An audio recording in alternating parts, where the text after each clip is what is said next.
जय साईं राम जय सभी साईं साईं राम। भक्तों को। साथियों, अपने वायदे के अनुसार फिर आ गई हूँ एक नए साईं भक्त के पास, और इनसे बातें करके मुझे इतना आनंद आया है और इतनी मुझे जानकारियाँ मिली हैं। सही पूछे तो आप बहुत बाबा जी के बारे में बारीक बारीक चीज़ें जानती हैं ये, तो मेरा मन हुआ कि मैं आपसे भी मिलाऊं, क्योंकि आपको भी साईं भक्तों से मिलने का तो मन होता ही है, सभी का होता है।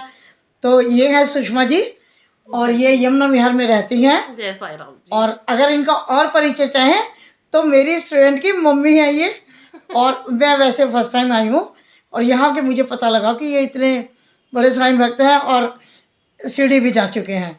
तो आपसे मैं बात कराती हूँ। सुषमा जी, आप साईं भक्तों को ये बताओ कि आप शिरडी गए तो कैसे गए, कोई भी ऐसी चीज़ आपको लगी होगी उनकी कृपा आप पर बनी, तो वो थोड़ा साईं भक्तों को बताओ। सुषमा जी। जय साईं राम जी। जय साईं राम। जय साईं राम जी। कैसे लोग कह देते हैं इन बातों को कि ईश्वर नहीं है। ईश्वर तो कण कण में है, उसका आप कैसे जो है नकार सकते हैं। आप उस ईश्वर की परीक्षा कैसे ले सकते हैं। जी। कहते हैं जब तक इंसान को खुद कोई परेशानी नहीं होती, हम्म। अगर इंसान खुद परेशान होता है ना तो वो हर चीज में विश्वास करता है। जब तक दूसरा कोई परेशान होता है तब तक सिर्फ सामने वाले मजाक उड़ाते हैं। जी। मैं आपको एक असाध्य चीज के बारे में बताती हूँ। जी। क्या जब शिरडी में असाध्य रोग फैला हुआ था जी। तो उस समय क्या बाबा ने अपने हाथ से चक्की चला करके गेहूं पीस के आटा दिया था, और वो कहा था इस शिरडी की पूरी सीमा पर आप फैला दो। बिल्कुल। फिर बाबा ने, क्या आप बताइए, उस समय उस सीमा पर जो भी आटा फैलाया गया था, डाला गया था, रेखा बनाई गई थी, उसके अंदर कोई भी रोग आ पाया था? नहीं आया था। और ये सच्ची, ये तो सच्ची घटना है। मनोज कुमार जी और हेमा मालिनी जी के टाइम में जो एक मूवी बनी थी शिरडी के साईं जी, आप उसमें भी ये चीज देख सकते हैं। क्या वो वक्त भी झूठा था? क्या वो सब भी झूठे थे? नहीं, आप साईं जी के बारे में गलत बातें मत फैलाइए। बाबा वो चीज है, आप जब परेशान होते थे बाबा उधी देते थे, आपके असाध्य रोग उससे दूर होते थे। कृपा करके हाथ जोड़ के प्रार्थना है, आप साईं जी के बारे में कोई भी गलत, किसी तरीके की कोई भी गलत धारणा मत फैलाइए। और साईं जी के बारे में अगर आप नहीं मानते, आपकी इच्छा है, आप छोड़ दीजिए, पर आप बाबा के बारे में गलत ना गलाइए, मत बोलिए। हमारी यही प्रार्थना है। ओम साईं राम। जय साईं।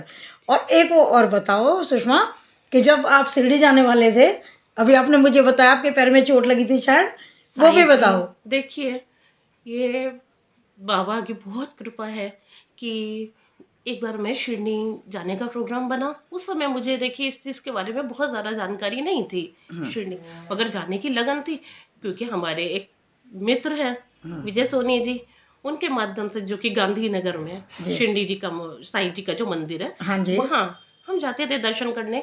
उनकी वहाँ उनसे बातचीत हुई, उन्होंने प्रोग्राम बनाया कि आपको इस तारीख को जो है शिरडी जाने की, मतलब हमने ट्रेन का बनाया प्रोग्राम, अगर आप लोग चलना चाहते हैं तो चलिए। ठीक है, उन्होंने इतना कहा कि मन में एक बड़ी जिज्ञासा हुई कि सब जा रहे हैं शिरडी।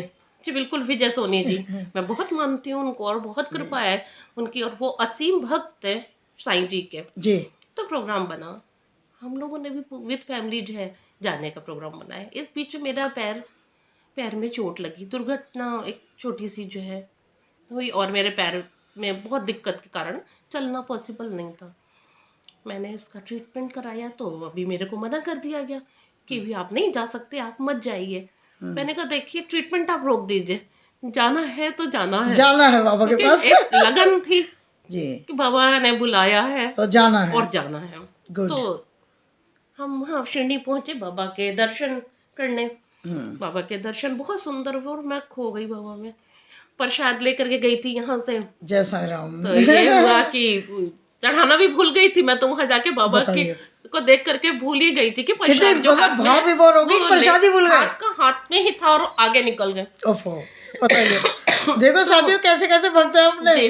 तो हुआ ऐसा कि वो प्रसाद जो है लेकर के बाबा ने दोबारा मेरी हाजिरी स्वीकार करने के लिए, जैसे ही मैं आगे बढ़ी तो जो उनके दरबान गेट के पास खड़े थे, हाँ, तो उन्होंने मेरे से कहा अच्छा, ये तो आपके हाथ में ही है, आप दोबारा आ जाइए जाओ। इसको बाबा। तो मैं क्या दोबारा, बात मुझे है, ऐसा लगा जैसे बाबा ने मुझे दोबारा हाजिरी के लिए बुलाया है। कितने दोबारा मेरी सौभाग्य की हाजिरी बात है, इतनी, इतना सच, वाकई बहुत तो सौभाग्य की इतना बात है भाई, मतलब कि वो इतनी कृपा थी प्रभु, बहुत बड़ी। इतनी कृपा थी साईं जी की कि मैं वहां पर जो है वो देखो, प्रसाद जो है दोबारा जो है लाया, और इतने प्यार से बाबा ने स्वीकार किया वो दोबारा प्रसाद बुलाया। कि मैं, और बहुत मन में एक हर्ष और बहुत ही खुशी मुझे आज भी सोचती हूँ, महसूस होती है कि आपको अब भी लगता होगा कि मैं वहां आज पर भी। ही हूँ। अच्छा, वो दर्शन करने के बाद जब मैं हम वापस आने लगे तो एक होता ना जाने की हाजिरी, बाबा से परमिशन ली, बाबा अब हमने आपके दर्शन कर लिए, हमें जाने की आज्ञा दीजिए और आप अच्छा, अपना प्रेम और आशीर्वाद हमें प्रदान कीजिए। बिल्कुल बिल्कुल, वहाँ 2 मिनट 10 मिनट हम वहाँ बैठे, बाबा बहुत का बड़ी ध्यान बात है। किया, बिल्कुल ध्यान किया, और उठ करके जब मैं बाहर आई हूँ तो शायद मैं जब जितनी देर भी वहां रुकी हूँ मुझे मेरे पैर में कोई प्रॉब्लम नहीं महसूस हुई। मैं वहां से आ करके भी समझिए कि मुझे बिल्कुल याद ही नहीं था कि वो मेरे पैर में में और दर्द किस था, पैर में चोट लगी है, मुझे क्या हुआ, मुझे बताइए, कुछ भी नहीं महसूस हुआ। कितनी और काफी बड़ी, टाइम बाद एक दिन अचानक मैंने अपने हस्बैंड से बात कही, कितनी बड़ी सुनिए कृपा, मेरे तो पैर में चोट लगी थी और हम वहाँ हो भी आए और मुझे तो बिल्कुल महसूस नहीं। तो ये बताइए जब क्या चमत्कार जब आपके कमाल, साथ होते हैं क्या तो विश्वास कमाल, आपका अपने आप बन जाता है, अपने आप बन जाता है। इसके बिल्कुल लिए मैं बनता ये है। कहूंगी, साईं सब पे कृपा करना, साईं हम पे कृपा करना, बाबा सब बहुत पे कृपा। सुषमा जी, ओम साई राम जी, वही आपसे मिलके तो जय साई राम। मतलब मैं धन्य हो गई, और सारे साईं भक्त भी ओ ईश्वर अपनी कृपा जरूर बहुत करते हैं खुश सब होंगे। पर, आप में सच्चा विश्वास होना चाहिए। बस कभी अपने ईश्वर को, अपने इष्ट को, अपने परमात्मा को आप उसकी परीक्षा मत लीजिए। उस लायक आपकी हम है ही औकात ही नहीं, नहीं है, आपकी औकात ही नहीं है, हम जैसों की औकात ही नहीं है उस ईश्वर की परीक्षा लेने की। बिल्कुल इसलिए बड़ी विनम्रता से मैं आपसे बात कहना चाहती हूँ, अपने परमेश्वर की, अपने इष्ट की कभी परीक्षा मत लीजिए। जो सब कुछ दे कर नहीं गाता, आप उसका नाम ध्यान करके गाते हो, तो ये कितनी मूर्खता की बात है, कितनी बड़ी मूर्खता है कि हम दूसरों के कहे हुए गलत बातों को जल्दी एक्सेप्ट कर लेते हैं और ईश्वर के विश्वास और आस्था में क्वेश्चन एक मार्क शंका लगा लाते देते हैं। हैं। तो बिल्कुल कृपया आप इस तरीके की भूल मत करिए कभी। मांगो, परमेश्वर आपको देगा, सच्ची लगन आपके अंदर होगी, ईश्वर जरूर देगा। वो तो देने के लिए है, मांगना ही नहीं आता तो कोई क्या करे बस बताइएगा। आपको अगर उसके मांगना पास नहीं आ रहा, बस कहते हैं बस मेरी बस, झोली छोटी पड़ गई, तूने इतना दिया मेरे वाह प्रभु। वाह वाह, क्या इतना बात, आप हमें देते हैं ना कि हमारी झोली छोटी पड़ जाती है, हमें लेना ही नहीं आता। आप तो देने ही वाले, आप तो वो करतार, हे ईश्वर, हे परमात्मा, हे साईनाथ बहुत जी, हे सुंदर, परमेश्वरी, आप हमें देने के लिए देने ही के थे। लिए है, हमें मगर हमें अगर लेना ही नहीं आया तो हमारी भूल है बस, वो तो दे ही रहे हैं हमें। हमारी वो तो देने के लिए। तो आप कृपया उसका बहुत कभी भी सुंदर, अपमान ना करें, अपशब्द ना करें, ना बोलें। उस पर हमेशा अपनी सच्ची आस्था और सच्ची लगन पर भरोसा करें, वो आपको सब कुछ देगा। सही बात है, जय माता दी, बहुत जय भाई, साईं राम। मतलब मैं तो निहाल हो गई भाई सुषमा आपसे मिल करके।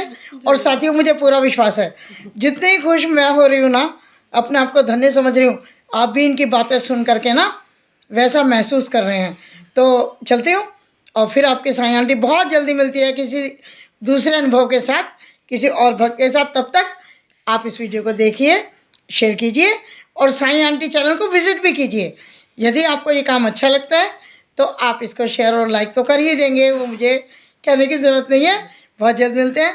जय साईं राम, जय साईं राम।